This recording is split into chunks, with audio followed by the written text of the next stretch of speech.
Hello and welcome everyone. Today we have come up with new topic that is trade finance. This is the new area which Payment Guru is providing training into. And you know where to email us, that is swiftpaymentguru@gmail.com. In this video, we'll learn about the basics on the trade finance, how it works, and also we will discuss the in-depth syllabus content of the trade finance. So let's get started. To elaborate the concept of the trade finance, what exactly it is, let's take an example. We have here towards the left-hand side, the exporter, basically the supplier, LTD is the company who is going to export the medicines. Now, we already know that India is popular and very rich country in terms of the medications, the cheap medication which it supplies not only within India but across the world. In terms of medical field, India is way cheaper than any other countries. Now, as part of that, this company LTD, who is exporter and the supplier from India, all right, wants to export the goods, that is medicines, and it can be mostly via this waterway, that is via seaways. All right. Now, if LTD is altogether new into the market, or this company has no long relationship with the importer, in this case, the PLC company, who is willing to purchase the medicines from the LTD corporation or the LTD organizations in India. Now, this PLC organization towards the right, if you see here, this is a company who is there in USA. Now, importer or the buyer, in this case, PLC company in USA, wants to purchase from the LTD organization some $10 million. This, let's say $10 million is the amount for the medicine. Now, PLC doesn't have trust on the LTD organization or the company, and LTD even doesn't have this trust on PLC that after it exports. Now, if you see here, after LTD exports via the seaways like this, what if PLC doesn't send out the money, right? What if they doesn't send out the money? In that case, LTD cannot do anything. So there is chances of high risk when you just send out the goods on the basis of trust. It can be gone wrong way as well. So in order to eradicate such issues, right, there we have the concept of trade finance, wherein the banks, financial institution, plays a very important role. Now, there are various concepts in the trade finance. One of the important major concept wherein it helps both banks and both exporter and the exporter or the supplier or importer or buyer to work in a risk-free environment. Meaning, let me explain it to you. So in this case, what exporter or the supplier will do if they are new, or if they don't have trust, or they want to ensure that this is risk-free export which they are doing. So LTD will reach out to a bank either in India or directly in the USA. In this case, what we have taken an example is supplier, since it is in India, it reaches out to a bank in India itself saying that I want to export $10 million medicine to the buyer, to the customer whose name is PLC. And so likewise, PLC reaches out to one of the bank in USA saying that I want a letter of credit or assurance from the respective bank who is been exporting the medicines, and I need to ensure that it reaches out to me, and basis that I will make you a transfer of the fund and you take the guarantee for this. Now, all of this, the documentation, the contract, the agreement is totally on this letter of credit. Now, in this case, we had taken two banks where they have the respective banks in each of the country. There can be the circumstances of the scenario where there is only one bank who is involved in the chain and they are dealing with both importer and exporter. So since it is in two different countries, mostly like this kind of cases can arise, right? So here the exporter bank and the importer bank will interact to each other and they will have this documentation ready. That is the contract, which will involve a lot of information related to the exports. And basically this importer bank will take guarantee that if in case importer buyer doesn't send out the money to this particular customer, that is LTD, then in that case, this bank will send the fund to exporter. Basically, importer is taking all the risk. Importer bank is taking all the risk. So importer bank is taking all the risk for this export.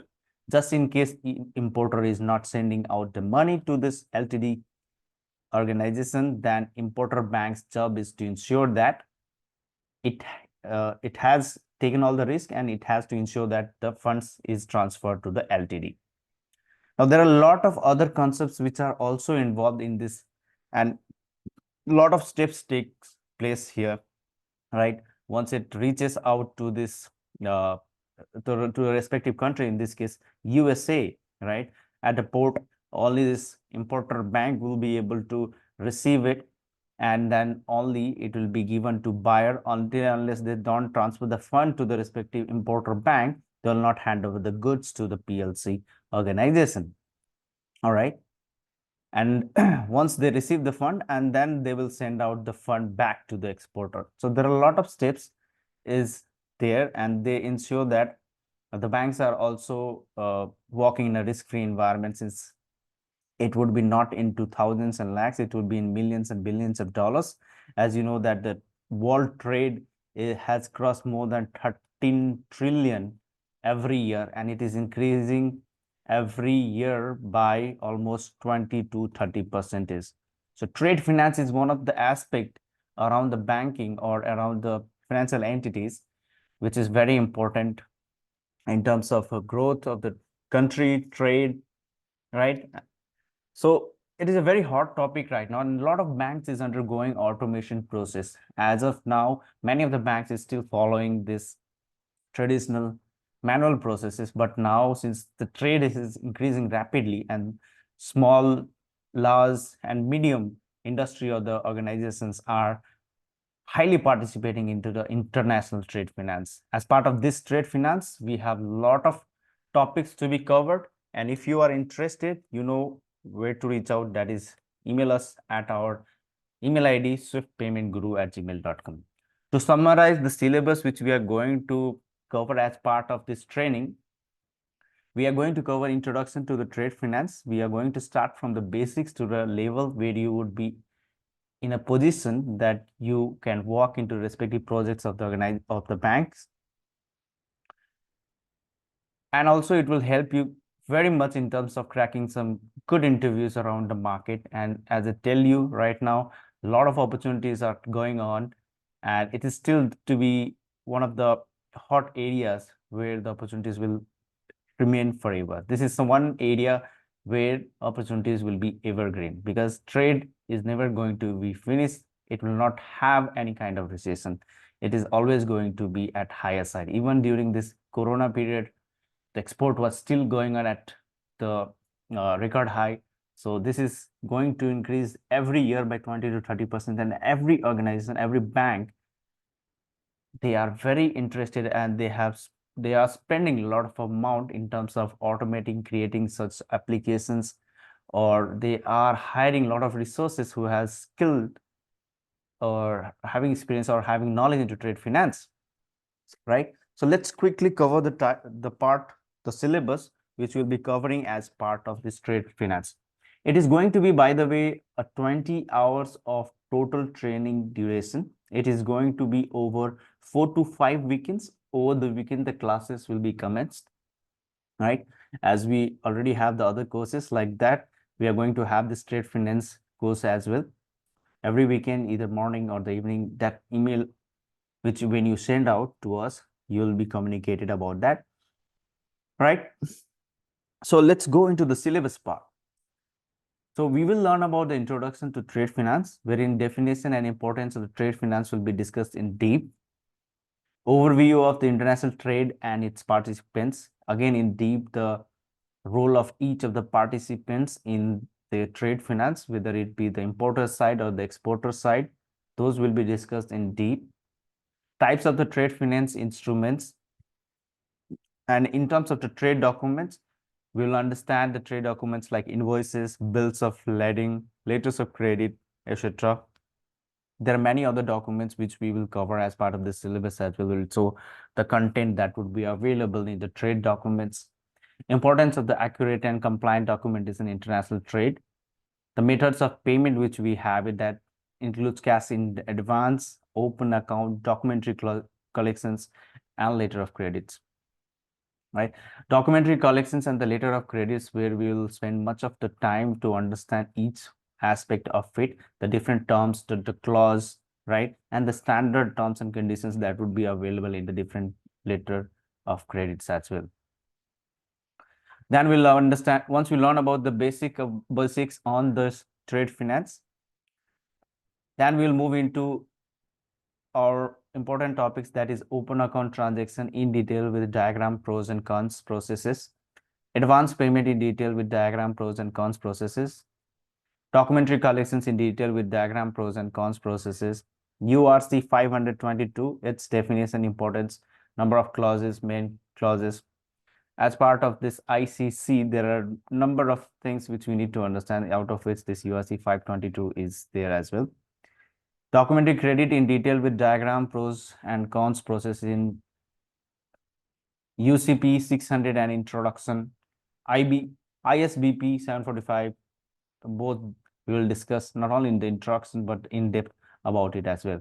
URR 725, EUCP, documents required for the trade finance, documents discussion as per ICC rules, which includes UCP, ISBP, etc. Export and import financing, pre-shipment financing related concept, post-shipment financing related concept, working capital management in trade finance, risk management trade finance area side. Again, we'll understand about the risk that is towards the credit, the country risk, and the migration strategies such as credit insurance and guarantees. Again, we'll look into trade regulations and compliance, international trade laws and regulations, compliance with trade sanctions, export controls, and anti-money laundering. And then we'll learn about this international payment system eventually when everything is imported or exported. Now the final leg will come where the payment would be done to the exporter, and wherein either the SWIFT, CHIPS, SEPA, cross-border payment mechanisms plays into the role. We will discuss in depth about all the MT7 category messages as well, and the MT103, MT202, MT202 cover concepts as well, because once the payment has to be done to the exporter, this SWIFT MT messages also comes into the picture, and we need to understand those messages as well as part of your understanding into the trade finance.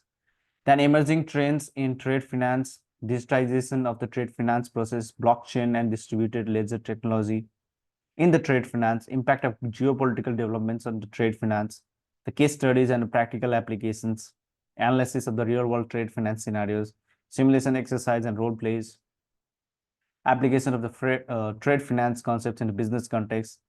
We'll also understand about the trade loan that tends to be there into this banking industry with respect to the exporter and the importer, reimbursement finance, and then finally the different messages, MT7 series messages that includes the trade finance related messages.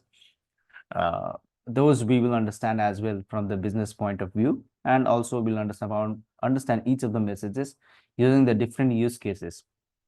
That includes The MT700, that is issue of documentary credit. Very important messages in terms of trade finance. 701, that is issue of the documentary credit. Important one as well. 705, which is pre-advice of the documentary credit. 707, amendment to a documentary credit. 7100, advice of the third bank's documentary credit. 711, which is advice of a third bank's documentary credit. 720, which is transfer of documentary credit. 721, transfer of documentary credit. 730, which is acknowledgement. 732, which is advice of discharge. 734, which is advice of refusal. 740, which is authorization to reimburse. 742, which is reimbursement claim. 747, which is amendment to an authorization to reimburse. 750, which is advice of discrepancy. 752, which is authorization to pay, accept, or negotiate. MT 754, which is advice of a payment acceptance and negotiation. 756, which is advice of reimbursement or payment. 760, which is guarantee. 767 is a guarantee amendment. 768, which is acknowledgement of a guarantee message. 769, which is advice of reduction or release. 790, advice of charges, interest, and other adjustment. 791, which is request for the payment of the charges, interest, and other expenses related to the trade finance. 792, which is request for the cancellation. So basically 790 and followed by all the messages, right? In the 79 category, 79, these are all common category messages which we have seen the Swift memory messages as well. Likewise, here we have 792 request for the cancellation. 795 is the queries related to the trade finance messages which has been already sent, and answers. The queries and answers are taken care by the respective operation users. 798 and 799 those are proprietary and free format messages as well, which can be used over the trade finance. Now, each one of these messages, we are not only going to learn about this message format specification, we are going to learn about this using the multiple business use cases on each of the messages, which when does this message comes and what is its importance over the trade finance, right? All of this we are going to learn in this. So this is in-depth training which is going to be in trade finance, and no other training platform would have given in-depth training, which would not only help you to understand from the layman's perspective, but also would help you to do your projects if you are already walking into trade finance, or you want to move into trade finance, or you want to crack some interviews. For all these aspects, I would say this is the right opportunity to move into the trade finance area, no matter which domain or area you're coming from, whether you're from the healthcare, insurance, banking itself, from the different domains like payments, insurance, or any other applications where you're working, right? Or any other area. Trade finance is very demanding area, and this is a very good area, or I would say like a safer area to stay at, because the need of the trade is going to be massive in coming days as the world is modernizing. The demand is massive with the population which is getting increased, and the way the countries are expanding their trade with the international countries is also massive. So banks are also emerging, and the trade finance area is also emerging. A lot of software needs to be developed, wherein they require a lot of business analysts, quality analysts, scrum master, product owner, project manager, and so on, right? So you know where to email us, that is swiftpaymentguru@gmail.com, and I'll see you next time. Thank you, everyone.